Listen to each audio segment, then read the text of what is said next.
Hello लोगोफोर, नोंथांमोननि गेजेराव आं आरो मोनसे गोदान भिडिअ लानानै फैबावबाय। बे भिडिअआनो जादों लोगोफोर जोंनि बर'निनो मुंदांखा जौगाफुनाय फावखुंग्रि बिथां मनालिसा हाज'वारिनि सायाव। स' लोगोफोर, बिथांनि रियेल लाइफ स्टाइलखौ जानो हागौ नोंथांमोना गोबाङानो मोनथियाखै।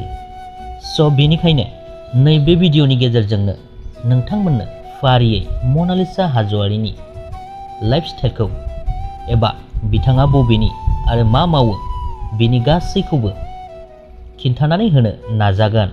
आसा खालामो नोंथांमोना भिडिअखौ जोबजासिम नायलांगोन होननानै। स' लोगोफोर, मनालिसा हाज'वारि बिथाङा गुबैयै चिरां डिस्ट्रिक्टनि गामियानो जादों बेंटल मालपारा दानि बिग्रामपुर होननाय गंसे गामिनि थागिबि। बिथांनि नखरा धोनिद्रायबो नङा आरो गोरिबद्रायबो नङा, मिडिल नखरनि आरोना बिथाङा। बिथांनि नखराव दायो 7 सोद्रोमा दङ। बिथांनि बिबै, लोगोसेनो बिमा बिफा आरो 2 बिनानाव दङ। बिथांनि बिमा बिफाया जेबो जब मावा।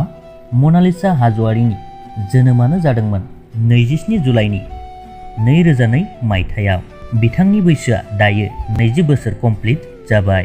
बिथांनि जौथायानो जादों 5.7 इन्सि एबा 5 फिट 7 इन्सि।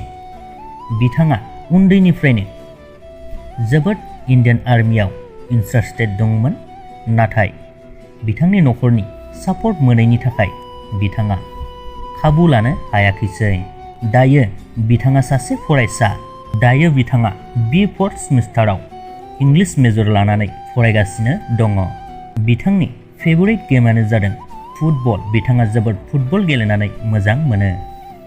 स' लोगोफोर, बिथाङा सावथुन मुलुगाव माब्ला आगान होनाय होननानै बुङोब्ला 2020 मायथाइनि 12 फेब्रुआरियाव बिथांनि गिबि फाव खालामनाय आइ लाभ इउ बुंनानै बड' मिउजिक भिडिअ'आ JB बड'उड चेनेलनि गेजेरजों हगार जायो।